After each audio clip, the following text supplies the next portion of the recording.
Aucun mal ne pourra stopper cette grâce librement donnée par ton sang versé.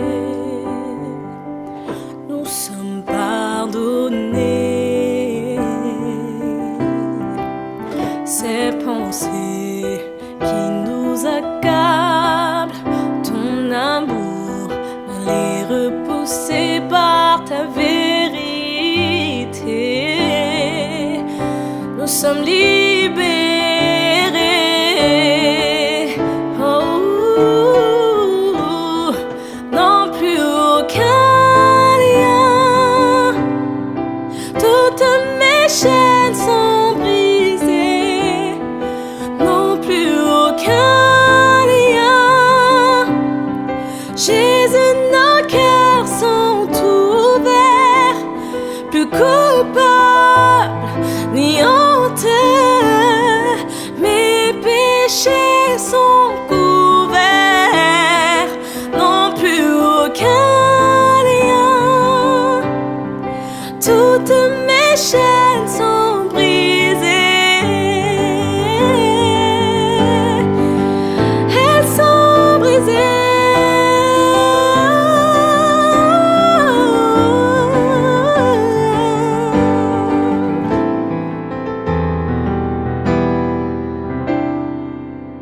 Aucun mal ne pourra stopper cette grâce librement donnée par ton sang versé. Nous sommes pardonnés. Ces pensées qui nous accablent, ton amour vient les repousser par ta vérité.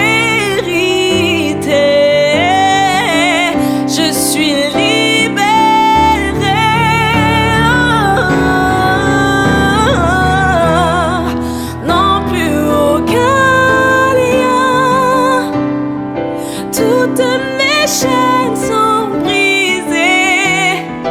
Non plus aucun lien.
sont couverts, non plus aucun lien.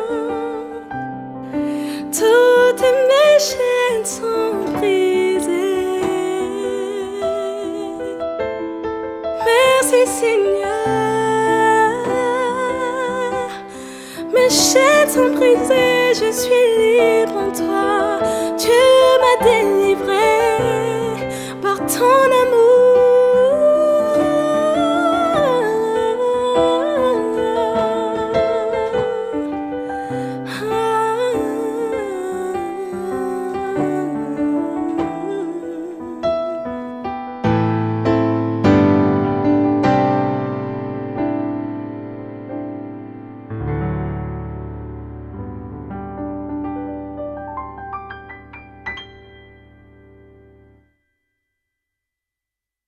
Bonjour Madame la visionnaire. Bonjour, ça va? Oui, ça va et toi? Ça va très bien, un petit peu fatiguée mais ça va. D'accord. Merci beaucoup d'avoir accepté l'invitation sur l'émission Ce que j'ai, je te le donne. Avec plaisir. Si tu veux bien, on va prier. Ok.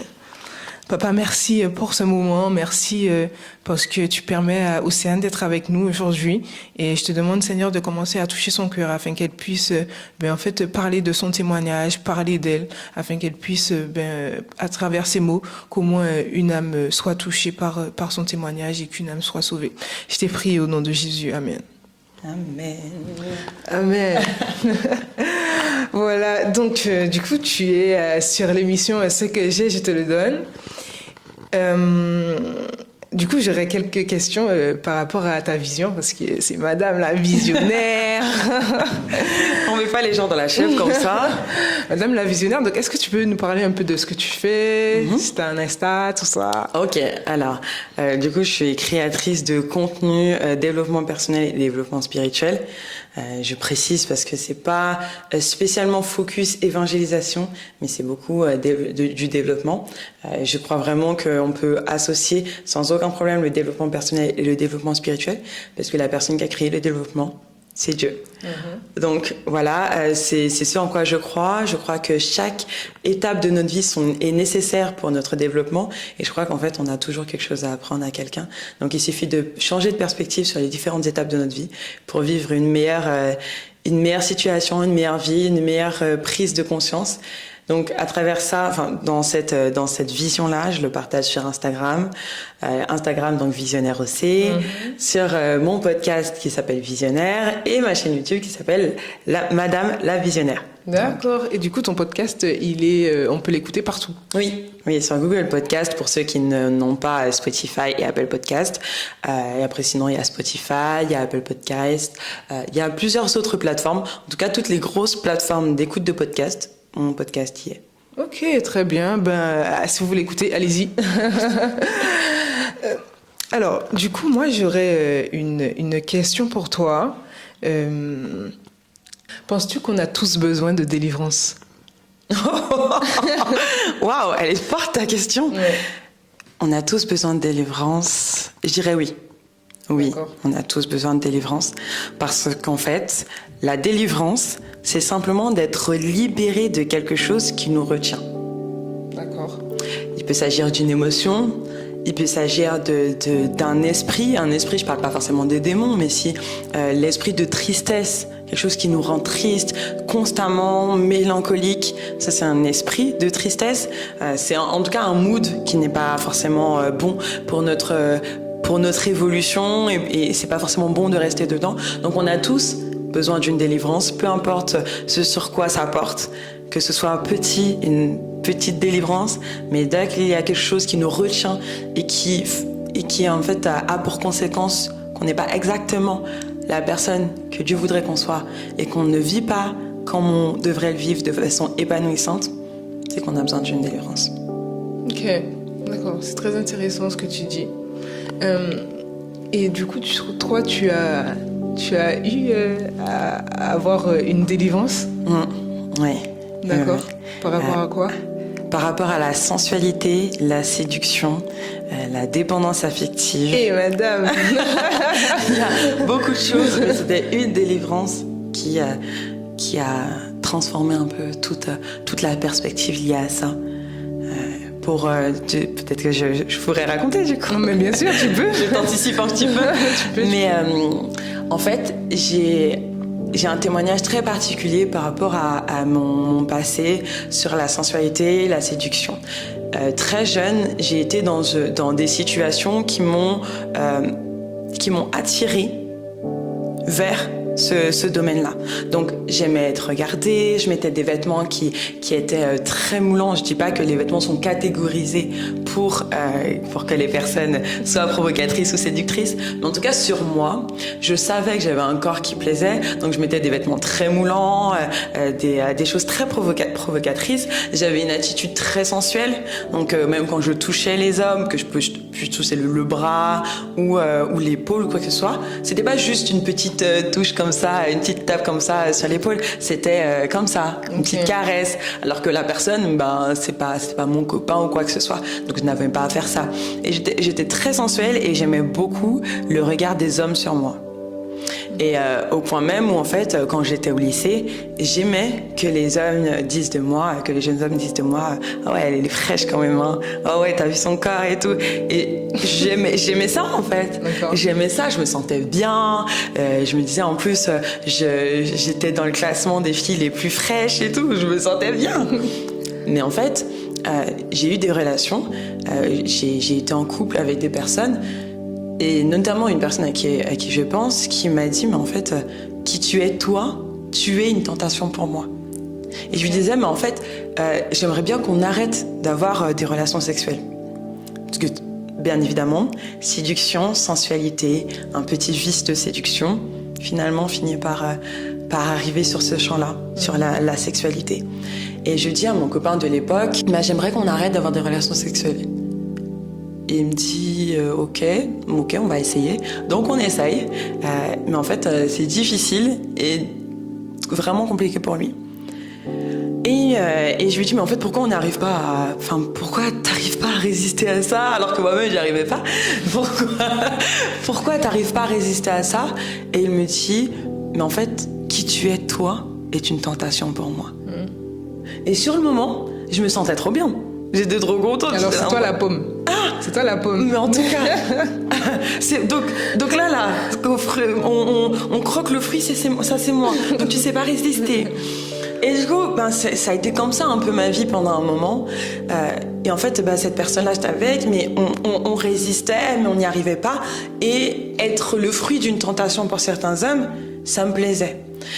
Et j'ai eu mais en fait, en parallèle, j'allais à l'église et je me sentais mal, tout le temps. Je me sentais mal, je disais, c'est pas carré, hein, ce petit regard-là que j'aime qu'on ait sur moi, c'est pas bien, enfin, je sais pas ce qui se passe, il y a un truc qui va pas. Et Dieu, à chaque appel qu'il y avait, je venais, je me levais et je pleurais, à chaque appel. Ça veut dire que s'il devait y avoir un appel par mois, je me levais, un appel par mois. Mais il y avait aucune transformation. Okay. Parce qu'en fait, je me levais, je pleurais, je me rasseyais. Et le lendemain, ou même le soir même, j'étais soit dans une soirée, soit au téléphone avec quelqu'un ou quoi que ce soit, je continuais ma vie. Et en fait, pas forcément sur le plan physique, mais rien que dans l'attirance sexuelle ou dans l'attirance physique, je continuais ma vie. Et ce qui s'est passé, c'est que en 2017, en janvier 2017, j'ai été invitée à une convention de jeunes chrétiens. Donc je m'y suis déplacée et pendant cette convention, le vendredi, ça se passe super bien. C'est une conversion qui se passait sur tout un week-end. Donc le vendredi, ça se passe super bien. J'aime trop. Je me dis, oh, les gens, ils sont cool.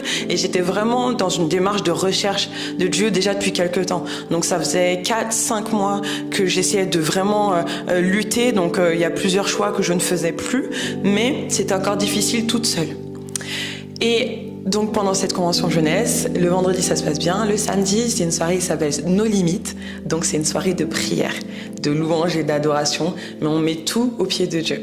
D'accord. Et je me dis ok, ça a l'air intéressant, donc j'arrive et en fait à peine j'arrive dans la salle dans laquelle j'étais déjà la veille, mais ce jour-là j'arrive dans la salle et je sens une atmosphère, c'est un mood. Vous savez des fois on arrive dans un restaurant, on dit ça a l'air cool, ouais. Ça a l'air cool. Ou on arrive dans une salle où il va y avoir une conférence et on sent tout de suite une atmosphère très sérieuse, très money mindset, tu vois. On sait que là, on va parler d'argent, etc. Et on est bien. Et là, en fait, j'étais à cet événement et ce samedi-là, je sens une atmosphère. J'ai l'impression que tu étais déjà là et nous attendais. C'était fort. C'était fort. Et comme ça, j'ai su que les personnes qui étaient avant nous avaient prié pour nous. Les responsables jeunesse, les personnes qui étaient avant nous ont prié pour nous. Et en fait, donc, je suis à ce moment, à cette soirée de nos limites.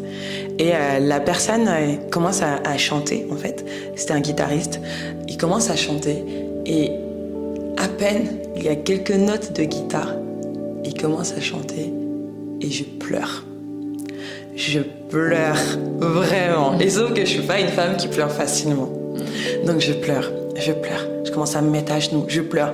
Et pour te dire que pour l'instant, je ne sais pas ce qui est en train de se passer. Okay. Mais du coup, la différence entre toutes les fois où tu t'es déjà levée et celle-là? Qu'est-ce qui se passait? Oui. Je ne sais même pas, en fait. Et c'est ça le plus fou. C'est que toutes les autres fois, je me levais parce que je pense que c'était très émotionnel. D'accord.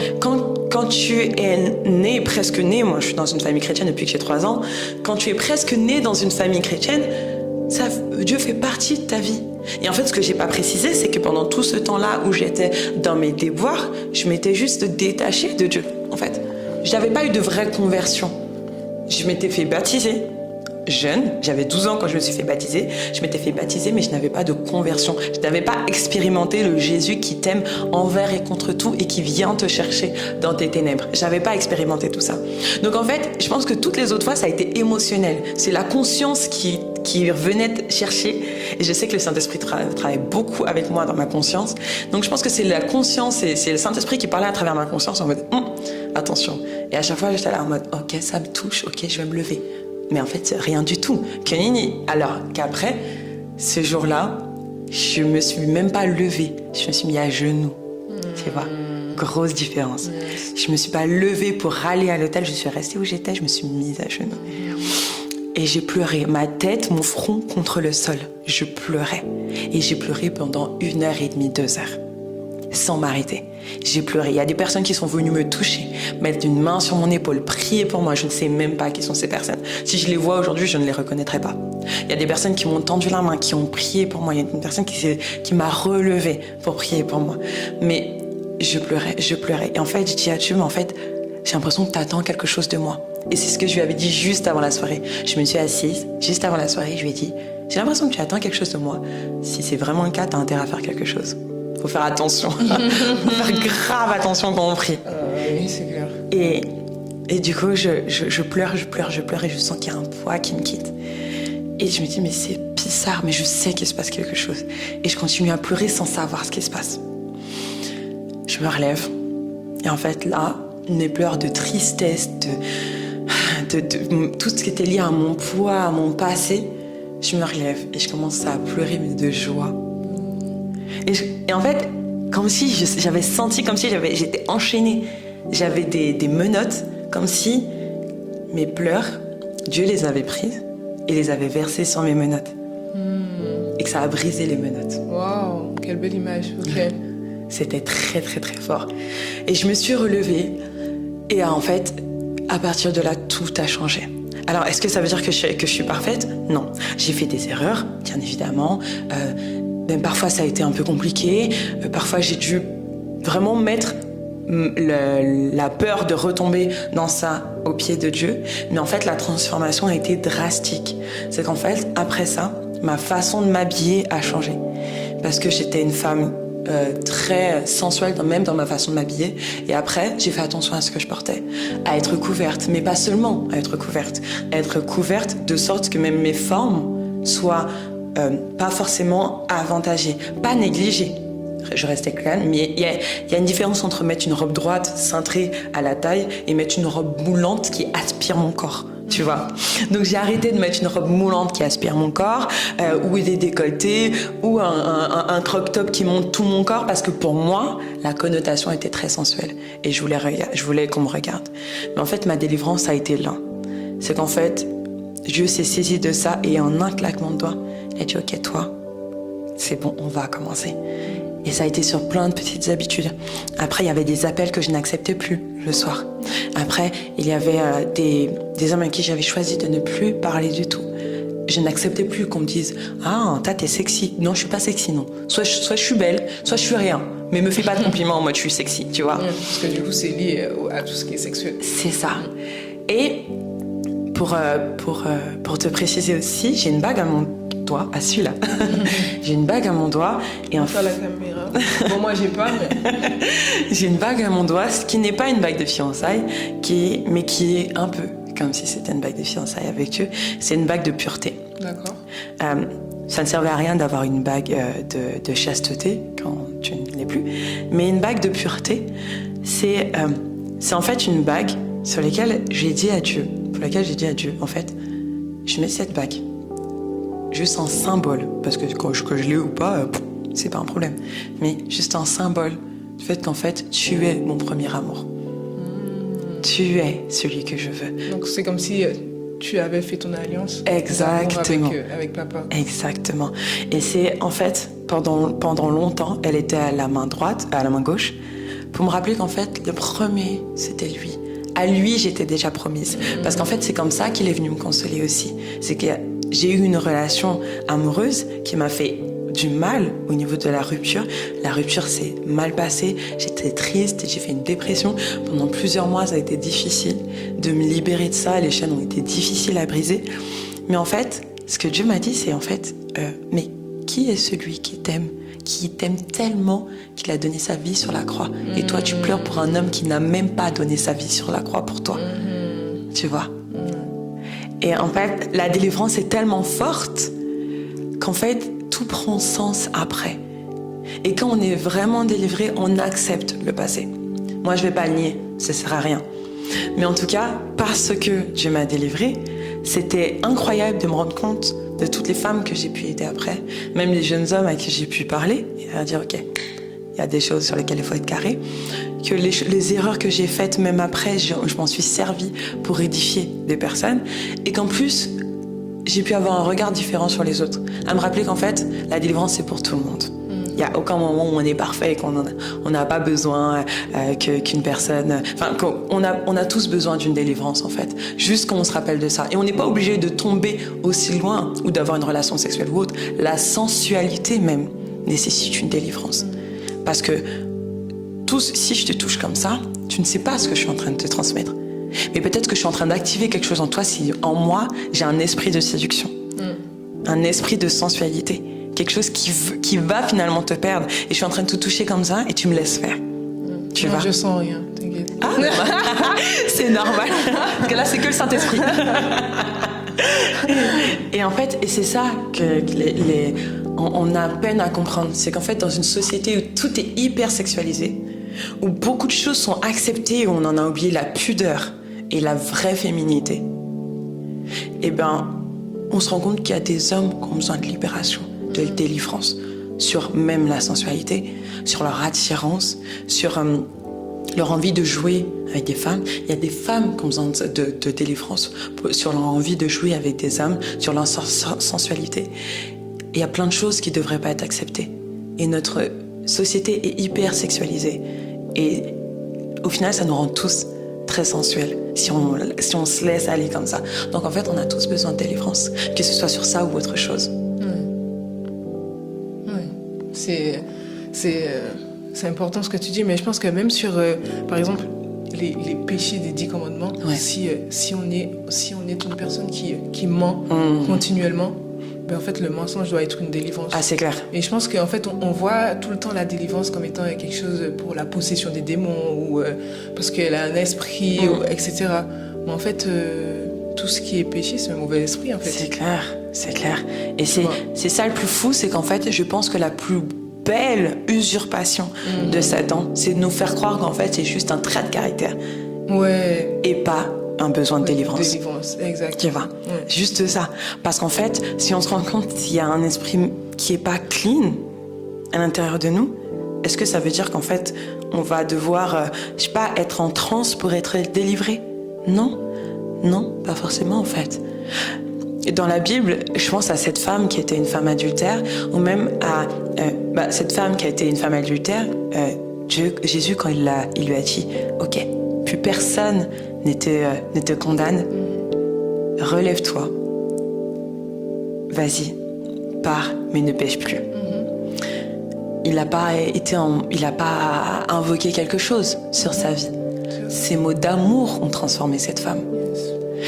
Quand, par contre, il a dû délivrer un enfant qui avait des esprits démoniaques en lui, là, il y avait une manifestation. Il faut vraiment qu'on fasse la différence entre ça. C'est pour ça qu'il y a des personnes qui ont peur de la délivrance et qu'en fait, on a du mal aussi à prier et à parler de la délivrance, parce que quand on parle de la délivrance, les personnes pensent tout de suite à une situation de transe et paranormale ou anormale. Non, en fait, non, j'ai pas transpiré, j'ai pas tremblé au sol, je suis pas tombée. Non, je me suis mis volontairement à genoux et j'ai pleuré, en fait, simplement. Et mes pleurs n'étaient pas contrôlés. C'est juste par les pleurs, il y avait quelque chose qui était en train de sortir. Et c'est pour ça qu'en fait, la délivrance après, elle donne accès à tellement de choses. Mais par contre, il y a quelque chose sur lequel il faut faire très attention. C'est que quand on est délivré de quelque chose, il ne faut jamais se sentir tellement debout que c'est impossible que ça revienne. Yes, preach. Ouais, c'est important. Yeah. Et en fait, parfois on se dit, ok, j'ai été délivré de ça, donc c'est bon. Je peux limite frôler... Frôler quoi? Frôler le bord de la montagne. De fou. Alors qu'en fait, pas du tout. Tu peux rien frôler du tout. Rien frôler du tout. Ça veut dire qu'en fait, quand tu retombes là-dedans, quand tu t'es juste en mode, j'aurais pu me dire, ok, j'ai pas de relation sexuelle, mais je peux être un peu sensuelle. Mais finalement, ça attire quoi? Bah ouais, ta sensualité te met dans un esprit de séduction, t'es en train de séduire quelqu'un. Et après, oups, avant que j'ai fait attention, je suis tombée dans une relation sexuelle. C'est ça le plan, tu vois. Mais en fait, quand on ne fait pas attention, on croit que la délivrance est quelque chose d'acquis. Non. Et c'est pour ça qu'en fait, le sacrifice de Jésus-Christ a été fait une fois, mais qu'en fait, notre demande et notre chemin de repentance, c'est constant. Tu vois. Jésus va pas redonner sa vie à la croix. Il l'a déjà fait. Mais c'est à nous à chaque fois de revenir.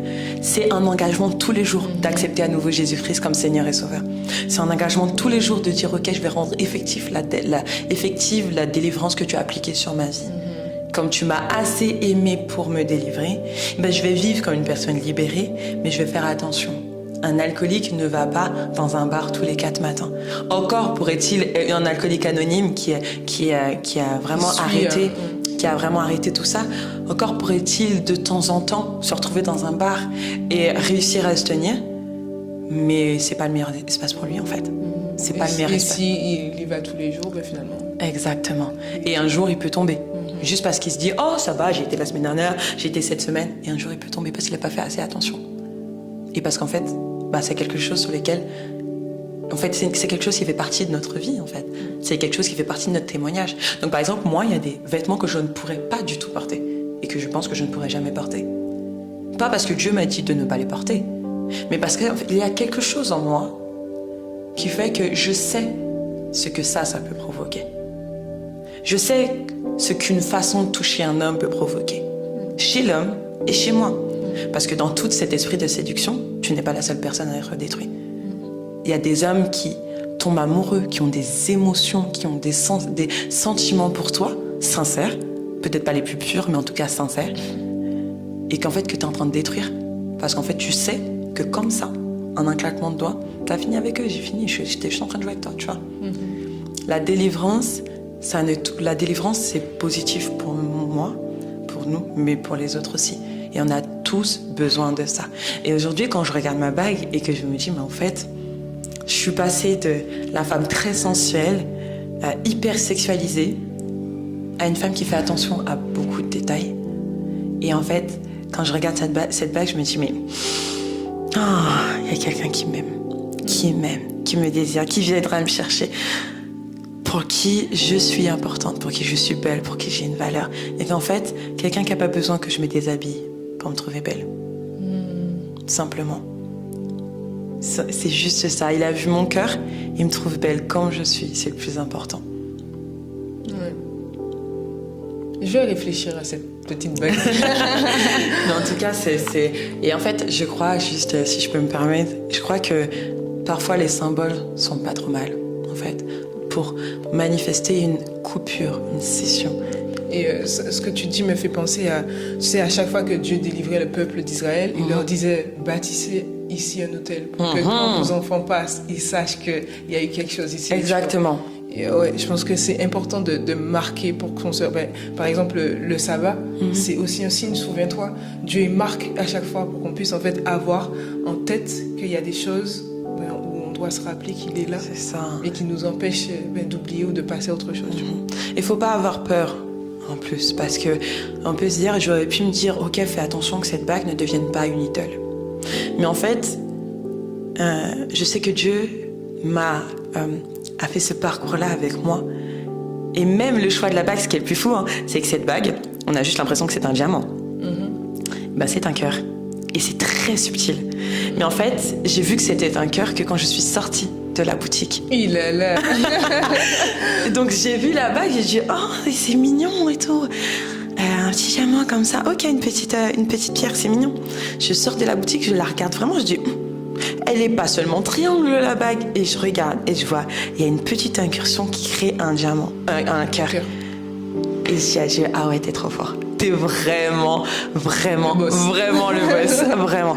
Et en fait, je pense que Dieu il est ok avec les symboles, tant que ça ne devient pas une idole. Mais Dieu il est ok avec le symbole, parce qu'en fait, quand j'enlève ma bague, ça ne change absolument rien sur la promesse que j'ai faite à Dieu, d'être avec lui, de l'aimer, et que peu importe ce qui se passerait, ce serait toujours vers lui que je reviendrai, ce serait toujours à ses côtés que je viendrai. C'est lui mon premier amour. Ok, merci beaucoup. Merci. J'aurais une dernière question avant qu'on termine.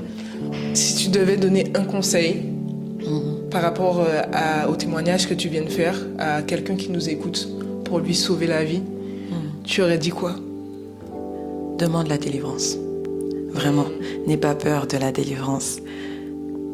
Je le fais face cam peut-être. Si tu veux. Si tu veux. Celle-ci. Juste... n'aie pas peur de demander la délivrance, vraiment, parce qu'en fait, ta délivrance peut te permettre enfin de vivre. Parce qu'il y a beaucoup de choses sur lesquelles peut-être t'es retenu, sur lesquelles tu ne sais peut-être pas, parce que tu n'es pas parfait, tu n'es pas saint. Donc, je demande à Dieu, fais un test, demande à Dieu, ok, sur quoi j'ai besoin de délivrance? Simplement, qu'est-ce qui me retient pour être la personne que tu avais prévue pour moi? Et la délivrance, ça transforme une vie. Parce que c'est à travers la délivrance qu'enfin j'ai pu laisser le trône vide pour que Dieu vienne s'y asseoir. Amen. Period. Voilà.